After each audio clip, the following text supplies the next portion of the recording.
Então eu estava numa ilha chamada Koh Tao, na Tailândia. Eu morei 3 anos na Ásia, eu morei na Europa, eu morei em Dubai, eu morei em vários lugares no Brasil.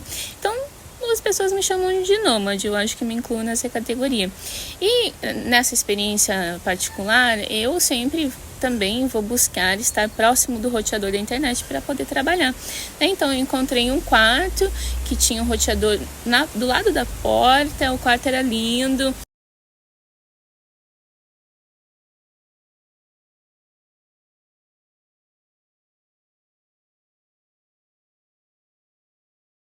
Tinha tudo que eu queria, tinha uma vista linda, estava longe da rua, não tinha barulho.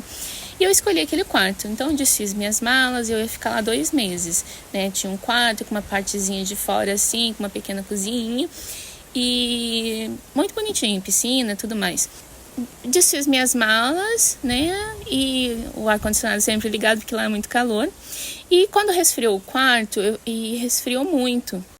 Então eu peguei o controle do ar-condicionado e fui tentar aumentar a temperatura.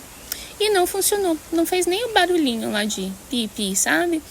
Aí eu falei, nossa, que estranho, né? Mas tava ligado, tava gelando, só que gelando bastante. Então eu desci lá, falei com a moça da recepção, né? Pedi um outro controle ou pedi para trocar as pilhas. Aí eles fizeram as duas coisas, trocaram a pilha e me deram um outro controle. Não funcionou nenhum dos dois, né?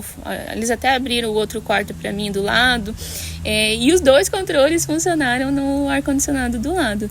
Então eles me falaram, olha, você vai ter que mudar de quarto. Eu falei, gente, mas tá tão perfeito esse quarto aqui, eu tô bem do ladinho do roteador, eu tenho um cabo, qualquer coisa, se eu tiver problemas de estabilidade, eu posso estar utilizando, né? Se eu ficar nesse quarto, o cabo, se eu mudar pro outro quarto, eu não consigo, o cabo não alcança. Será que dá para chamar um técnico? Deve ser alguma coisa muito simples de resolver.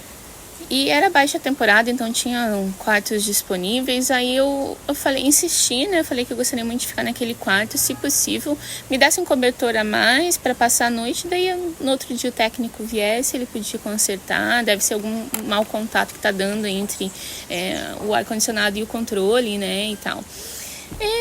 Dormi, no outro dia fui lá falar de novo com eles e a moça realmente falou assim, olha, o pessoal que faz manutenção tá em Bangkok, a gente não tem ninguém aqui, vai ter que mudar de quarto. Me deu a chave do outro quarto, né?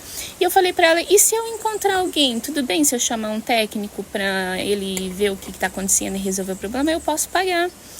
Não me falou nada, nem sim, nem não, né? Então eu chamei o técnico, não deu meia hora, ele tava lá. Então o rapaz chegou lá, mas ninguém me avisou. Quem me avisou foi a pessoa que eu tava conversando no telefone por mensagem, né? Me disse que o técnico já tava esperando ali embaixo. Eu achei muito estranho, porque a recepcionista sabia que a única pessoa falando sobre ar-condicionado era eu. Ela sabia o meu quarto, né? E não informou. Eu desci lá, dei boas-vindas ao rapaz, perguntei se ele podia ir olhar o ar-condicionado, fazer orçamento. A moça de novo ignorou eu e ele.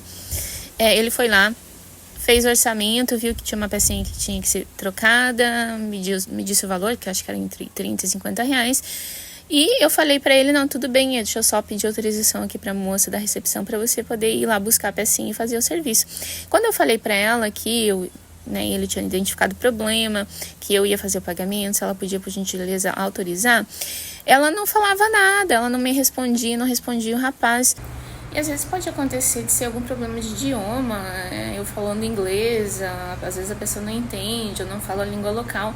Mas no nosso caso, a gente tinha um técnico que era tailandês, né? Então ela não estava respondendo. E eu fui olhando assim para ela e foi me dando uma raiva, uma agonia de ver a apatia dela, a falta de interesse, rejeitando ali a gente, né? Até o rapaz disse, ela não ajuda, she doesn't help. E ele ficou muito triste, eu dei um dinheirinho lá pra ele não perder o tempo dele, né? E ele foi embora. E eu fui pro meu quarto, assim, eu já tava sentindo que algo muito importante, muito íntimo tinha sido tocado dentro de mim. Então eu já sabia que essa liberação